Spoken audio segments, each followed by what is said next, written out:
The Mezzotint by M.R. James. Recording by N.R. Collard. Some time ago I believe I had the pleasure of telling you the story of an adventure which happened to a friend of mine by the name of Mezzotint during his pursuit of objects of art for the museum at Cambridge. He did not publish his experiences very widely upon his return to England, but they could not fail to become known to a good many of his friends, and among others to the gentleman who at that time presided over an art museum at another university. It was to be expected that the story should make a considerable impression on the mind of a man whose vocation lay in lines similar to Denniston's, and that he should be eager to catch at any explanation of the matter which tended to make it seem improbable that he should ever be called upon to deal with so agitating an emergency. It was indeed somewhat consoling to him to reflect that he was not expected to acquire ancient manuscripts for his institution. That was the business of the Shelburnian Library. The authorities of that institution might, if they pleased, ransack obscure corners of the continent for such matters. He was glad to be obliged at the moment to confine his attention to enlarging the already unsurpassed collection of English topographical drawings and engravings possessed by his museum. Yet, as it turned out, even a department so homely and familiar as this may have its dark corners, and to one of these Mr. Williams was unexpectedly introduced. Those who have taken even the most limited interest in the acquisition of topographical pictures are aware that there is one London dealer whose aid is indispensable to their researches. Mr. J.W. Britnell publishes at short intervals very admirable catalogues of a large and constantly changing stock of engravings, plans, and old sketches of mansions, churches and towns in England and Wales. These catalogues were, of course, the ABC of his subject to Mr. Williams, but as his museum already contained an enormous accumulation of topographical pictures, he was a regular rather than a copious buyer, and he rather looked to Mr. Britnell to fill up gaps in the rank and file of his collection than to supply him with rarities. Now in February of last year there appeared on Mr. Williams's desk at the museum a catalogue from Mr. Britnell's emporium, and accompanying it was a typewritten communication from the dealer himself. This latter ran as follows. Dear Sir, we beg to call your attention to number 978 in our accompanying catalogue, which we shall be glad to send on approval. Yours faithfully, J.W. Britnell. To turn to number 978 in the accompanying catalogue was, with Mr. Williams, as he observed to himself, the work of a moment, and in the place indicated he found the following entry. 978, unknown, interesting Mezzotint, view of a manor house, early part of the century, 15 by 10 inches, black frame, £2 2s. It was not specially exciting and the price seemed high. However, as Mr. Britnell, who knew his business and his customer, seemed to set store by it, Mr. Williams wrote a postcard asking for the article to be sent on approval, along with some other engravings and sketches which appeared in the same catalogue. And so he passed without much excitement of anticipation to the ordinary labours of the day. A parcel of any kind always arrives a day later than you expected, and that of Mr. Britnell proved, as I believe the right phrase goes, no exception to the rule. It was delivered at the museum by the afternoon post of Saturday, after Mr. Williams had left his work, and it was accordingly brought round to his rooms in college by the attendant, in order that he might not have to wait over Sunday before looking through it and returning such of the contents as he did not propose to keep. And here he found it when he came to tea with a friend. The only item with which I am concerned was the rather large black-framed Mezzotint of which I have already quoted the short description given in Mr. Britnell's catalogue. Some more details of it will have to be given, though I cannot hope to put before you the look of the picture as clearly as it is present to my own eye.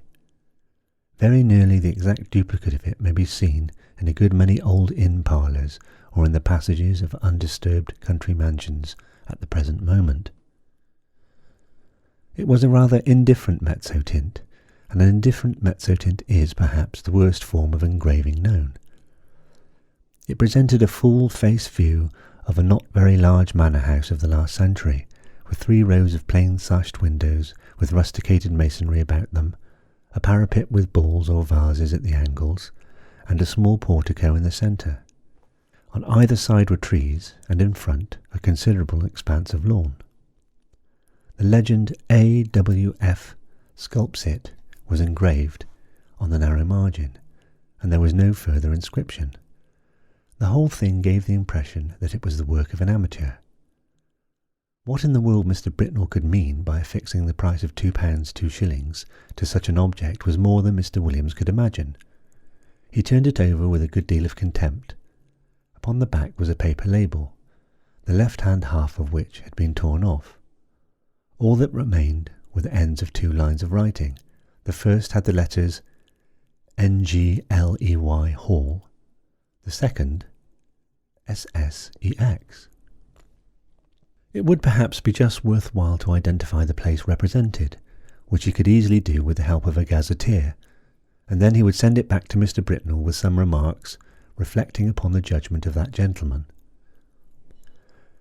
He lighted the candles, for it was now dark, made the tea, and supplied the friend with whom he had been playing golf, for I believe the authorities of the university I write of indulge in that pursuit by way of relaxation, and tea was taken to the accompaniment of a discussion which golfing persons can imagine for themselves, but which the conscientious writer has no right to inflict upon any non-golfing persons.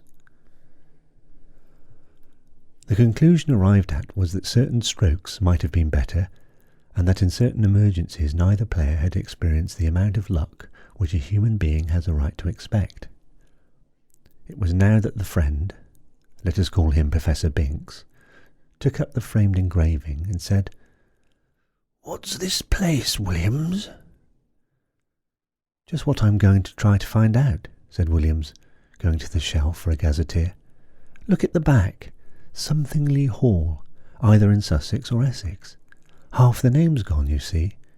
You don't happen to know it, I suppose?" "It's from that man Britnell, I suppose, isn't it?" said Binks. "Is it for the museum?" "Well, I think I should buy it if the price was 5 shillings," said Williams. "But for some unearthly reason he wants 2 guineas for it. I can't conceive why. It's a wretched engraving, and there aren't even any figures to give it life." "It's not worth 2 guineas, I should think," said Binks. "But I don't think it's so badly done. The moonlight seems rather good to me, and I should have thought there were figures, or at least a figure, just on the edge in front." "Let's look," said Williams. "Well, it's true the light is rather cleverly given. Where's your figure?" "Oh, yes, just the head in the very front of the picture." And indeed there was, hardly more than a black blot on the extreme edge of the engraving, the head of a man or woman, a good deal muffled up, the back turned to the spectator and looking towards the house. Williams had not noticed it before. "Still," he said, "though it's a cleverer thing than I thought, I can't spend 2 guineas of museum money on a picture of a place I don't know."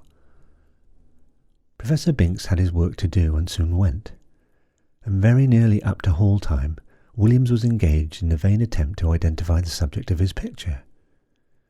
If the vowel before the NG had only been left, it would have been easy enough, he thought, but as it is, the name may be anything from Guestingley to Langley, and there are many more names ending like this than I thought, and this rotten book is no index of terminations.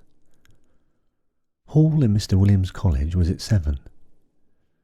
It need not be dwelt upon, the less so as he met there colleagues who had been playing golf during the afternoon, and words with which we have no concern were freely bandied across the table. Merely golfing words, I would hasten to explain.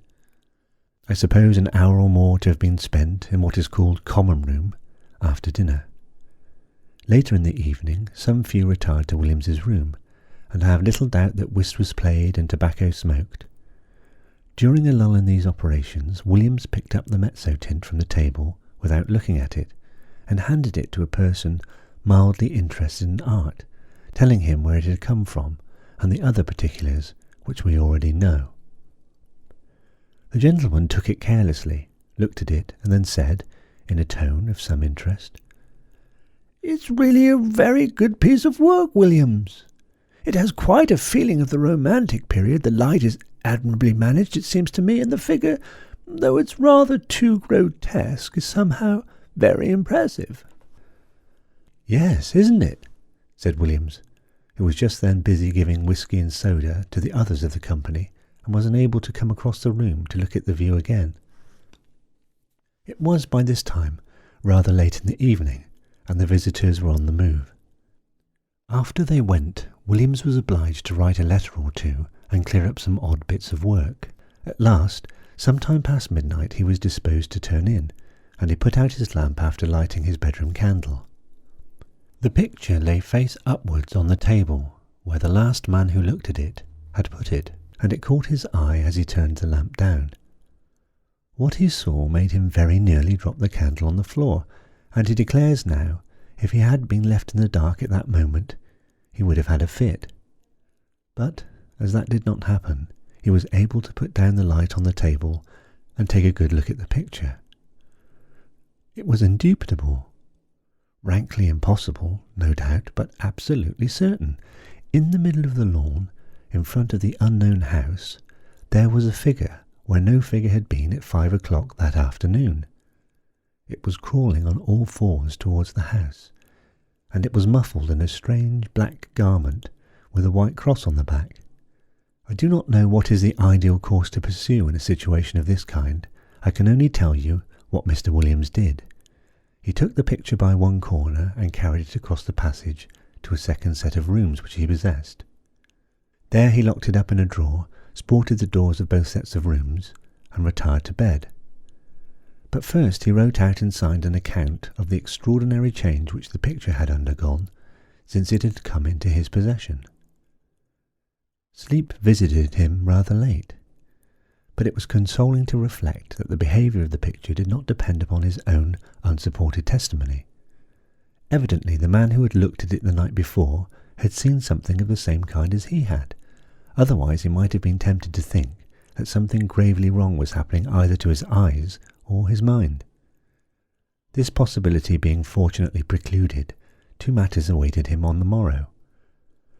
He must take stock of the picture very carefully and call in a witness for the purpose, and he must make a determined effort to ascertain what house it was that was represented.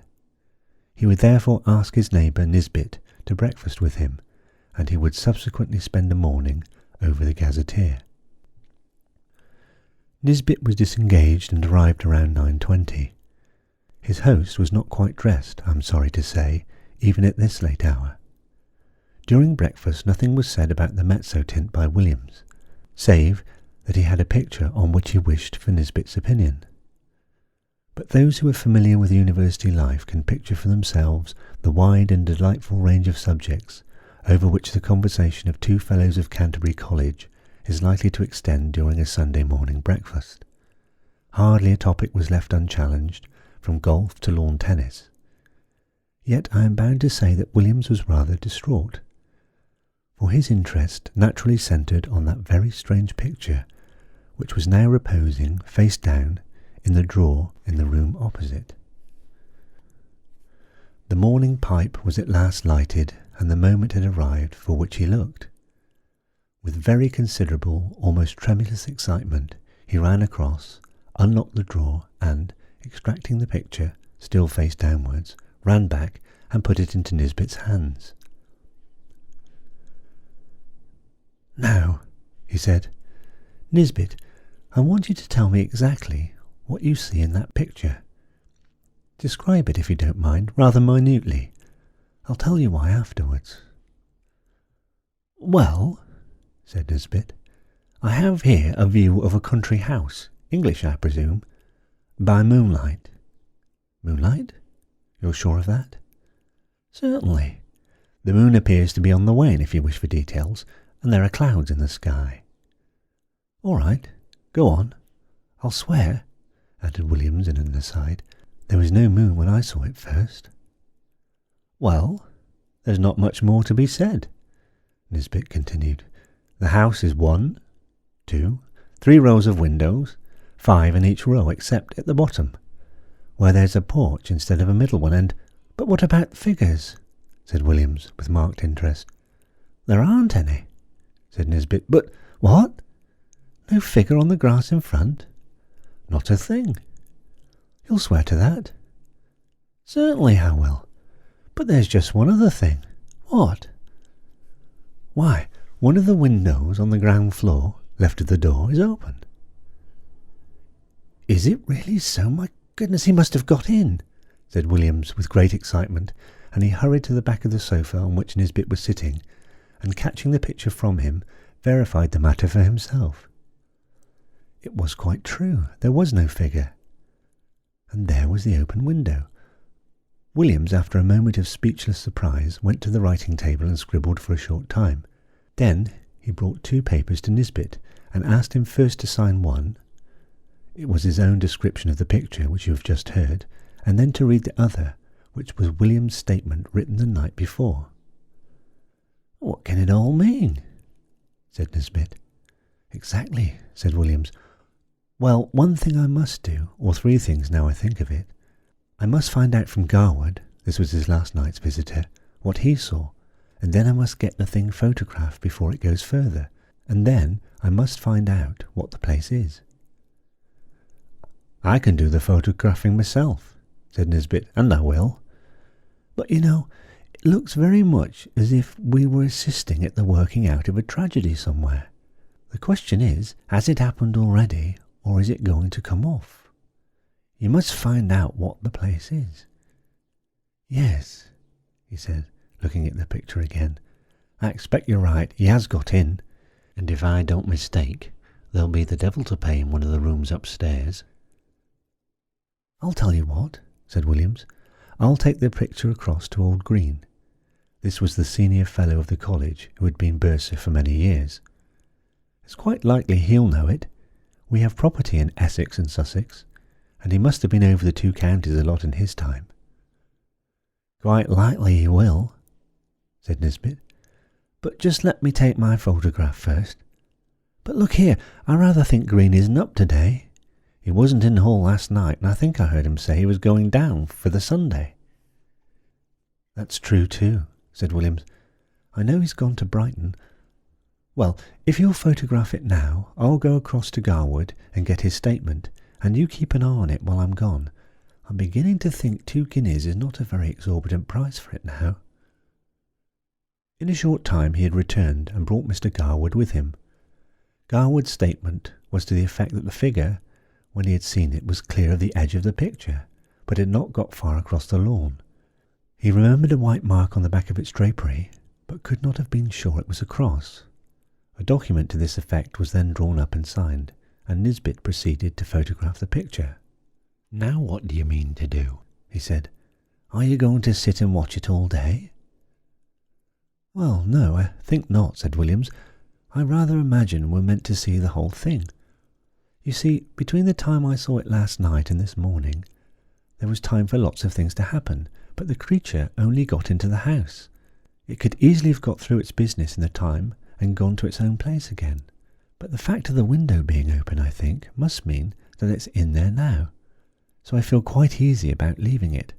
And besides, I have a kind of idea that it wouldn't change much, if at all, in the daytime. We might go out for a walk this afternoon and come in to tea, or whenever it gets dark. I shall leave it out on the table here and sport the door. My skip can get in, but no one else." The 3 agreed that this would be a good plan, and further that if they spend the afternoon together, they would be less likely to talk about their business to other people, for any rumour of such a transaction as it was going on would bring the whole of the Phasmatological Society about their ears. We may give them respite until 5 o'clock. At or near that hour the 3 were entering Williams's staircase. They were at first slightly annoyed to see that the door of his rooms was unsported, but in a moment it was remembered that on Sunday the skips came for orders an hour or so earlier than on weekdays. However, a surprise was awaiting them. The first thing they saw was the picture leaning up against a pile of books on the table as it had been left, and the next thing was Williams's skip, seated on a chair opposite, gazing at it with undisguised horror. How was this? Mr. Filcher, the name is not my own invention, was a servant of considerable standing, and set the standard of etiquette to all his own college and to several neighbouring ones, and nothing could be more alien to his practice than to be found sitting on his master's chair, or appearing to take any particular notice of his master's furniture or pictures. Indeed, he seemed to feel this himself. He started violently when the three men were in the room, and got up with a marked effort. Then he said, "I ask your pardon, sir, for taking such a freedom as to set down." "Not at all, Robert," interposed Mr. Williams. "I was meaning to ask you some time what you thought of that picture." "Well, sir, of course, I don't set up my opinion against yours, but it ain't the picture I would hang where my little girl could see it, sir." "Wouldn't you, Robert? Why not?" "No, sir, why? The poor child, I recollect once she see a door Bible with pictures not half as what this is, and we'd had to set up with her 3 or 4 nights afterwards, if you'd believe me. And if she was to catch a sight of this skeleton here, or whatever it is, carrying off the poor baby, she would be in a taking. You know how it is with children, how nervous they get, with a little thing and all. But what I should say, it don't seem a right picture to be laying about, sir, not where anyone that's liable to be startled could come on it. Should you be wanting anything this evening, sir?" "Thank you, sir." With these words, the excellent man went to continue the round of his masters, and you may be sure the gentleman whom he left lost no time in gathering round the engraving. There was the house, as before, under the waning moon and the drifting clouds. The window that had been open was shut, and the figure was once more on the lawn, but not this time crawling cautiously on hands and knees. Now it was erect and stepping swiftly with long strides towards the front of the picture. The moon was behind it, and the black drapery hung down over its face, so that only hints of that could be seen, and what was visible made the spectators profoundly thankful that they could see no more than a white dome-like forehead and a few straggling hairs. The head was bent down, and the arms were tightly clasped over an object which could be dimly seen and identified as a child. Whether dead or living, it was not possible to say. The legs of the appearance alone could be plainly discerned, and they were horribly thin. From 5 to 7, the 3 companions sat and watched the picture by turns, but it never changed. They agreed at last that it would be safe to leave it, and that they would return after hall and await further developments. When they assembled again at the earliest possible moment, the engraving was there, but the figure was gone, and the house was quiet under the moonbeams. There was nothing for it but to spend the evening over gazetteers and guidebooks. Williams was the lucky one at last, and perhaps he deserved it. At 11:30 p.m. he read, from Murray's Guide to Essex, the following lines. 16.5 miles, Anningley. The church has been an interesting building of Norman date, but was extensively classicised in the last century. It contains the tomb of the family of Francis, whose mansion, Anningley Hall, a solid Queen Anne house, stands immediately beyond the churchyard in a park of about 80 acres. The family is now extinct, the last heir having disappeared mysteriously in infancy in the year 1802. The father, Mr. Arthur Francis, was locally known as a talented amateur engraver of Mezzotint. After his son's disappearance, he lived in complete retirement at the Hall, and was found dead in his studio on the 3rd anniversary of the disaster, having just completed an engraving of the house, impressions of which are of considerable rarity. This looked like business, and indeed Mr. Green, on his return, at once identified the house as Anningley Hall. "Is there any kind of explanation of the figure, Green?" was the question which Williams naturally asked. "I don't know, I'm sure, Williams. What used to be said in the place when I first knew it, which was before I came up here, was just this: old Francis was always very much down on these poaching fellows, and whenever he got a chance, he used to get a man whom he suspected of it turned off the estate, and by degrees he got rid of them all but one. Squires could do a lot of things then that they daren't think of now. Well, this man that was left was what you find pretty often in that country, the last remains of a very old family. I believe they were lords of the manor at one time. I recollect just the same thing in my own parish." "What, like the man in Tessa d'Urberville's?" Williams put in. "Yes, I dare say. It's not a book I could ever read myself, but this fellow could show a row of tombs in the church there that belonged to his ancestors, and all that went to sour him a bit, but Francis, they said, could never get at him. He always kept just on the right side of the law, until one night the keepers found him at it in a wood at the end of the estate. I could show you the place now. It marches with some land that used to belong to an uncle of mine. And you can imagine there was a row, and this man, Gaudy, that was his name to be sure, Gaudy. I thought I should get it. Gaudy. He was unlucky enough, poor chap, to shoot a keeper. Well, that was what Francis wanted, and grand juries, you know what they would have been then, and poor Gaudy was strung up in double quick time, and I've been shown the place he was buried in on the north side of the church. You know the way in that part of the world. Anyone that's been hanged or made away with themselves, they bury them that side. And the idea was that some friend of Gaudy's, not a relation because he had none, poor devil, he was the last of his line, kind of spes ultimo gentis, must have planned to get hold of Francis's boy and put an end to his line too. I don't know, it's rather an out-of-the-way thing for an Essex poacher to think of, but, you know, I should say now it looks more as if old Gaudy had managed the job himself.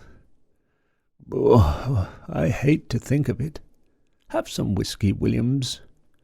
The facts were communicated by Williams to Denniston, and by him to a mixed company, of which I was one, and the Seducian professor of ophiology another. I am sorry to say that the latter, when asked what he thought of it, only remarked, "Oh, those Bridgeford people will say anything." A sentiment which met with the reception it deserved. I have only to add that the picture is now in the Ashley Museum, that it has been treated with a view to discover whether sympathetic ink has been used in it, but without effect, that Mr. Britnell knew nothing of it, save that he was sure it was uncommon, and that, though carefully watched, it has never been known to change again.